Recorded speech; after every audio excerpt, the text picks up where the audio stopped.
Hola amigos de Pica News. Hoy nos encontramos con el analista político y director ejecutivo de la consultora Vox Populi, el señor Luis Benavente, con quien conversaremos sobre los cambios ministeriales y el futuro político en medio de esta pandemia. Bienvenido Luis, un placer tenerte con nosotros. Buenos días, Victoria. Un gusto saludarte. Igualmente. Señor Benavente, dígame, ¿la elección de Walter Martos fue la más apropiada en un momento de tanta tensión entre el Ejecutivo y el Congreso? ¿Tiene Martos la capacidad de diálogo que, que en este momento se necesita?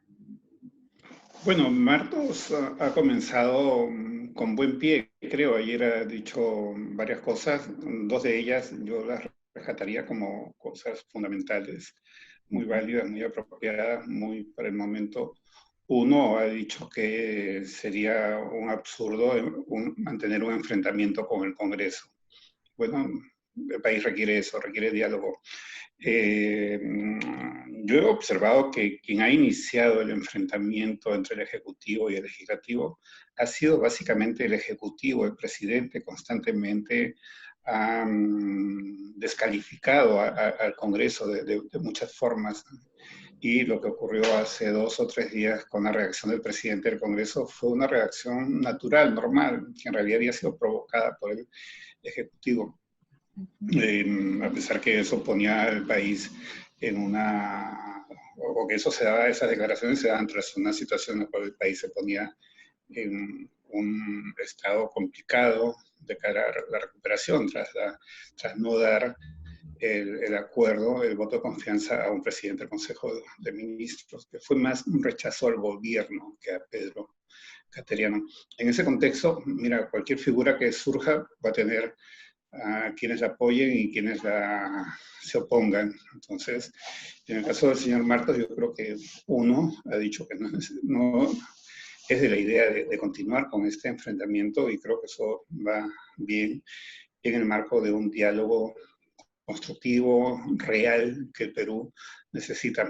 Pero no el diálogo que siempre se ha hecho, que es para bajar la tensión. No es como abrir la tapa de la olla de presión y después chao diálogo. No, debe ser un diálogo con una agenda, con acuerdos vinculantes, con un seguimiento posterior. Eso es un diálogo. Si no, simplemente es un saludo a la bandera. Entonces, si va a haber diálogo, si va a haber un diálogo nacional, si se quiere, pues que se ponga la agenda, me gustaría verla, y que se tomen acuerdos. Entonces, un punto es ese acercamiento respecto a la necesidad de diálogo, y por ahí comenzó bien Martos. Y otro aspecto en el cual me parece que comenzó bien también es al decir que no era conveniente volver a la cuarentena. Evidentemente, Perú es el país que está soportando no solo el mayor número de muertes por millón en el mundo, en cifras reales, no en esas 20.000 que reconoce la sala situacional del MINSA, que no corresponde a la realidad, que ya la misma ministra Massetti habló de 43.000 hace 2 semanas, por lo tanto yo mismo hoy día estaría hablando de una cifra mayor, sin considerar las defunciones que no son registradas en SINADEF, y una serie de elementos que sería un poco extenso desarrollar acá, que seguramente el tiempo es corto. Sino que Perú también es el país que tiene la proyección de mayor caída en la economía. Distintas estimaciones que he visto en los últimos días ponen un rango entre 12.5 y 20% de caída del PBI. Esto es el crecimiento de 4 o 5 años o 6 años que se pierde solo en un año. Y no solo es por el destino, las circunstancias, es también por la mala gestión, pero bueno, entonces hay que volver a la actividad y tener un cuidado extremo. Y creo que es un error plantear las cosas en términos de una disyuntiva entre la economía y la salud. No, tienen que ir juntos. Era como el oro y el agua, tenían que ir juntos. De tal manera que el oro no restringe el agua y la necesidad de agua no impide la actividad productiva y los impuestos para beneficio del país. Entonces la situación es la misma del oro o el agua, es la economía o la salud. Deben ir las dos, una economía en la cual la actividad productiva es de acuerdo a protocolos muy estrictos y exigentes de sanidad, de saneamiento sanitarios, de normas industriales, comerciales, con estándares de preservar la salud, un cumplimiento y una supervisión eficiente del Estado. Pero no ese Estado fiscalizador que está viendo que te demoraste un segundo para presentar un papel o una letra la pusiste mal puesta para ponerte acciones administrativas, procesos sancionadores y para que la burocracia mediocre se legitime. No, no, no, no. Un control real, auténtico y sin corrupción, porque lamentablemente la corrupción ha estado muy presente en muchísimos casos, en centenares de casos que ya están en fiscalía, entiendo que son alrededor de 600, en relación a las compras hechas con motivo de la pandemia y donde el Ejecutivo no tomó acción.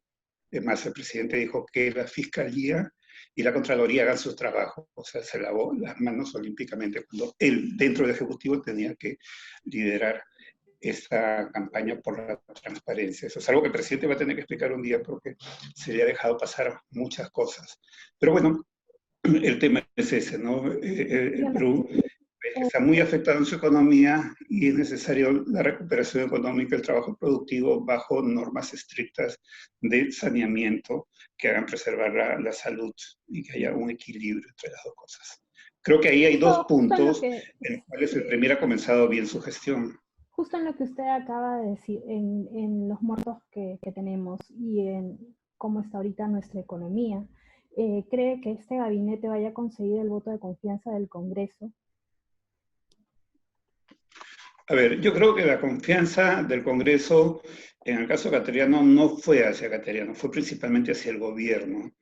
Entonces, el Congreso ha estado amarrado de pies y manos por la espada de Damocles de la disolución. Y como en este último año del periodo de gobierno ya no es posible tal disolución, ahora el Congreso está empoderado y responde a los desafíos que hace el presidente. Ya no es como los 2 años y medio, perdón, 3 años y medio que han transcurrido, o claro, el periodo que ha transcurrido desde que entró el presidente Vizcarra. Ahora la cosa ha cambiado significativamente. Pero el gobierno no veo yo que dé señales auténticas. Por un lado habla de diálogo, por otro lado el nuevo premier ha hablado de no enfrentarse con el legislativo, pero por otro lado no oye a la oposición. El presidente Vizcarra hasta ahora no ha tenido una verdadera voluntad de diálogo, no le ha importado el diálogo, no ha tenido diálogo con el Ejecutivo, con los empresarios, con los militares, simplemente se ha encerrado con un grupo de su círculo más estrecho de colaboradores, asesores, y ha tomado todas las decisiones y muchas de ellas muy equivocadas, y además de mucha inacción, como esos 2 meses en que la pandemia había estallado en Europa, y el gobierno peruano hizo nada para prepararse para la pandemia. Y eso no es responsabilidad de todo el olvido, de toda la República, del sistema sanitario, es responsabilidad del presidente, del gobierno, definitivamente, de la entonces ministra de Salud. Entonces, el gobierno no sé si quiera escuchar a la oposición, entonces se puede correr el riesgo de que se le deniegue el voto de confianza al premier Martos si es que no da mejores demostraciones de diálogo y de escuchar a la oposición. El Congreso puede, como usted ha dicho, negar nuevamente el voto de confianza sin miedo a que se cierre este. Pero ¿qué tan conveniente o a qué nos llevaría una nueva negación de la confianza en medio de una pandemia y una crisis sanitaria y económica tan urgente y tan seria como la que vivimos? Sería muy perjudicial para el país, ¿de acuerdo? Sería tan perjudicial como la imposición y la falta de diálogo democrático es perjudicial para el país de parte del presidente Vizcarra, que genera reacciones de este tipo. No justificaría una acción del Congreso. Es más, yo dije cuando negaron el voto de confianza cateriano que el Congreso había creado el caos en el Perú, pero es que el gobierno debe dar muestras de un manejo más político de la política, que es lo que no sabe hacer. Okay. Con respecto a lo que usted ha dicho del diálogo, de la falta de diálogo del presidente, él, después de que le negaron la confianza al gabinete cateriano, salió a declarar que con la reforma universitaria no se negociaba y ahora ha vuelto a ratificar al ministro de Educación, Martín Benavides, en este nuevo gabinete. ¿Considera que esto fue la mejor manera de actuar del presidente o es otra provocación más hacia el Parlamento? Claro, el presidente es una provocación clara, ¿no? Porque si él está aceptando la negación del voto de confianza a Cateriano Saiza, bien, pero él necesita siempre atacar, buscar un adversario, un rival, una piñata para golpearla y sacar algo de eso. Entonces se aprovecha de que el Congreso no tiene gran prestigio y los actuales representantes pues no constituyen una representación de mucho mejor calidad que la anterior, pero fue el Congreso que él puso, Vizcarra disolvió el otro, y entonces ahora esos que están ahí son obra de él, creación de él. Esto es, ¿qué cosa es? Vizcarra versus Vizcarra, en el fondo, ¿no? Entonces, yo creo que el tema pasa por un mejor manejo político que el gobierno no sabe hacer. Eso de buscar siempre culpables afuera puede dar resultados efectistas, pues porque, a ver, los expertos en política, los zorros políticos dicen, bueno, en política hay que tener buenos enemigos, de acuerdo, funciona así, entonces Vizcarra, ¿qué hace? Se busca buenos enemigos, o sea, gente o instituciones o sectores, segmentos que son rechazados por la población y a ellos les golpea, como fue el caso del Congreso. Pero no es un Vizcarra que tenga una perspectiva propositiva. Además, ¿cuál es la obra de Vizcarra? La gestión de la pandemia ha sido muy deficiente. La reconstrucción comenzó el año 2017, en marzo fue el fenómeno del Niño. Ha pasado 3 años y medio y el gobierno no ha hecho nada. Y Vizcarra es constructor, es ingeniero, sabe de eso, ha tenido o tiene empresa constructora. Entonces, cuando dicen no nos van a detener, yo no comprendo qué cosa es lo que no van a detener de Vizcarra. La reconstrucción, la mejora de la calidad de la educación, la mejora del sistema sanitario. Nada, las reformas políticas más se ha hecho para reposicionarse de cara a la ciudadanía y buscarse enemigos políticos para tener simpatía y puntos en las encuestas. Pero eso lo podía hacer paralelamente a una obra real tan objetiva. ¿En qué mejoró la infraestructura en el periodo de Vizcarra? No tiene que mostrar Vizcarra, por eso que siempre tiene que estar en el pleito político, es una necesidad urgente, perentoria, es el oxígeno que respira permanentemente. Lamentablemente, yo lo veo así, un respeto a los seguidores de Vizcarra, pues bien, que lo apoyen, que lo aprueben, que digan todo lo habido y por haber, que digan que es difícil contar muertos, que digan que nos agarró por sorpresa la pandemia, que las fallas sanitarias son producto de todas las deficiencias de la historia republicana, etc. Bueno, acá en este país no hay responsables y todo el mundo se lava las manos y de esa manera seguimos adelante. Usted ha mencionado estos pleitos entre el presidente Vizcarra y el Congreso. Referente a ese tema, últimamente se ha deslizado la posibilidad de una vacancia presidencial en contra de él. ¿Es posible que esto pueda realizarse? Constitucionalmente me parece que sí es posible.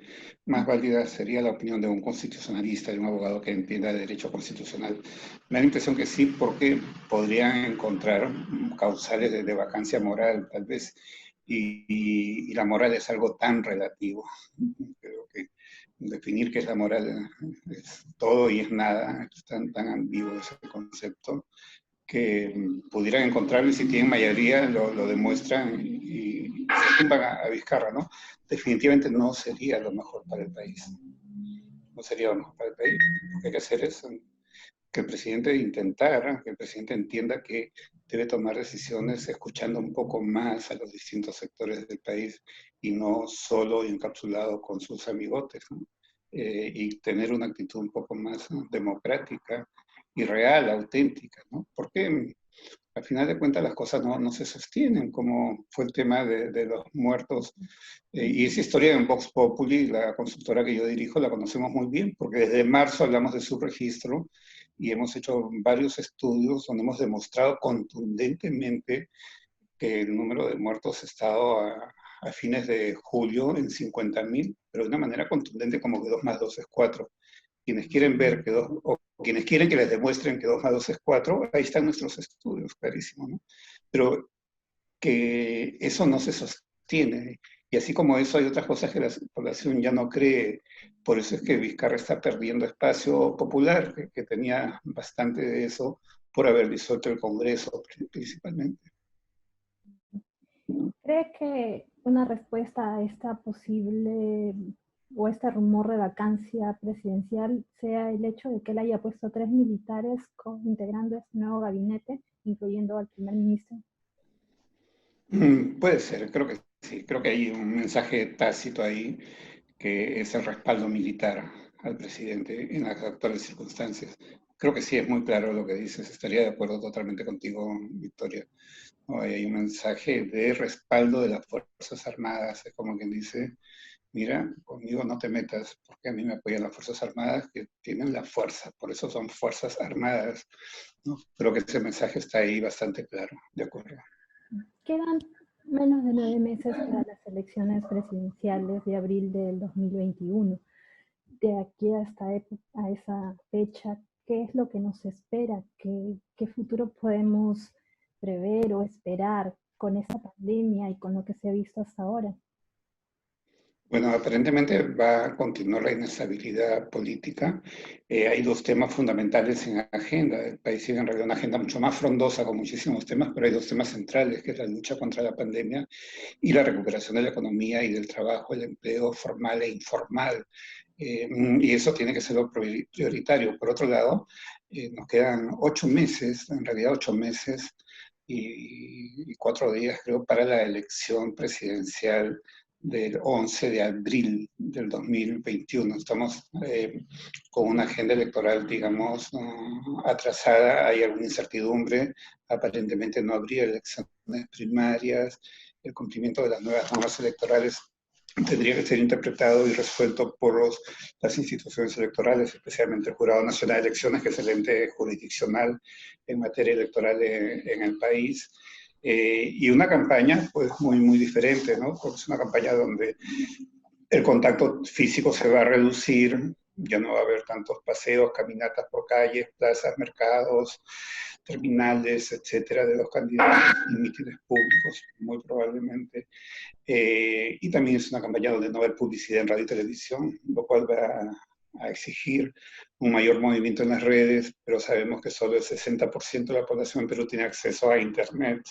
A la vez creo que esta situación va a llevar también a una mayor movilización de los comités partidarios para el boca a boca, el puerta a puerta, el trabajo con pequeños grupos a nivel barrial, comunal, etcétera, ¿no? Y también creo que además esa situación va a llevar a campañas más, ¿no?, innovadoras, creativas, imaginativas para ganar votos sin dinero de por medio o sin el dinero que había antes. Me refiero a ese dinero negro que venía de empresas y que ahora ya están en jaque porque saben que pueden terminar muy mal y comprometiendo no solo la empresa, sino su propia libertad, los titulares de estas empresas, etcétera, ¿no?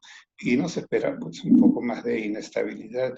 Esperemos que se dé la transición democrática sin sobresaltos. Una buena señal el día de ayer ha sido esas declaraciones del nuevo premier. Obviamente esperamos éxito del gobierno, que sea un poco más razonable para lograr ese éxito, que respete un poco más a los opositores y al resto del país, que vaya con la verdad encima de todo. Y esperamos un éxito para que el país salga de esta crisis tan profunda que recién está comenzando. Todavía hay muchos muertos para contar, varias decenas de miles de muertos para contar, de familias con mucho dolor, y todavía hay más cientos de miles de personas sin trabajo o con reducción sustancial de sus ingresos. Por ahora, muchos peruanos están, digamos, que raspando la olla con lo que les queda de la CTS, si sacaron algo de la AFP, si es que tenían algún ahorrito, en fin, pero eso se va agotando. Entonces, dentro de 2 o 3 meses vamos a llegar a un fin de año luego con mucha necesidad, con mucha desesperación. Esperemos que no haya conflictos sociales más marcados, que no haya desórdenes, un caos social. Esperemos que las cosas sean, vayan por mejor camino, ¿no? En Pero ese, en ese era sentido, el gobierno. en ese sentido, fue lo mejor que el presidente Vizcarra ratificara a la ministra María Antonieta Alba. Yo creo que no, porque no considero que haya hecho una buena gestión. Cuando ella entró, yo la apoyé muchísimo, saludé mucho, me pareció estupendo. Muchos cuestionaban que era muy joven, pero en el fondo de eso yo creo que había mucho de discriminación por el hecho de ser mujer, pero eso no se decía, se iba a su juventud. Pero yo creo que ella no ha dado muestras de un manejo eficiente. Digamos, la economía requería de una tigresa para ser manejada por una tigresa, pero María Antonieta es una gatita sin mucha experiencia, entonces el país está incurriendo en un gasto tremendo. No se ha dicho cómo se va a financiar esto. La recaudación fiscal ha caído, según cifras que he escuchado, a la mitad. Entonces se viene una brecha fiscal gigante. Recordemos que en junio, los 3 meses del año en que ingresó el presidente Vizcarra, hizo un aumento del impuesto selectivo al consumo por un pequeño déficit fiscal que no llegaba ni al 1,5% del PBI. Ahora el déficit fiscal va a ser gigante. Va a ser no sé cuánto, 20, 30%, 40% del PBI, no sé. Todos los programas de subsidios, de financiamiento empresarial, etcétera, que debía ser el gobierno, por un lado, no han estado bien hechos, porque sabemos que Reactiva Perú va con tasas muy favorables a empresas grandes cercanas al gobierno, y eso es un dinero mal gastado, porque es dinero nuestro, de los contribuyentes, tuyo, mío y de todos los contribuyentes. Entonces ahí ha habido bastante falla. Y por otro lado, tampoco se está diciendo cómo se va a financiar esto. Entonces la factura que vamos a pagar los peruanos va a ser tremenda, se la van a dejar al próximo gobierno. Entonces yo creo que era necesario hacer un cambio en el Ministerio de Economía, no lo ha hecho. Y hay muchos que demandan ese cambio. Y que no se confunda eso por el hecho de ser mujer, porque yo tengo 2 hijas, tengo una empresa con 3 accionistas, 2 son mujeres. En mi equipo de consultoría hay 7 personas, 4 son mujeres y soy una persona totalmente partidario del igualitarismo, ¿no? Pero eso no significa que un cuestionamiento a la ministra Alba sea un tema antimujer, ni mucho menos. Eso sería demagogia, ¿no? Creo que no ha demostrado la competencia suficiente y se requiere en este caso alguien con más experiencia de Estado para manejar las finanzas públicas. Ok, wow, el futuro que nos pintan no suena muy bien, señor Benavente. Esperemos que esto mejore por el bien de todos Bueno, los si peruanos. quieres te cuento un cuento y te cuento un futuro bien bonito, un cuento de hadas. Y lamentablemente lo que veo ahora no me permite proyectar mucha esperanza para el futuro. Pero no es lo que yo quisiera, ¿no? Lo que quisiera es que las cosas anden mejor, que el presidente sea más razonable, que el Congreso sea más razonable, que haya un mejor entendimiento político y una real decisión para salir adelante. Okay. Bueno, muchas gracias por su presencia el día de hoy. Esperamos tenerlo muy pronto en Pica News. Ok, Victoria, mucho gusto y muchas gracias. Igualmente. Bueno, amigos de Pica News, eso fue todo por el día de hoy. Nos encontramos en la siguiente ocasión.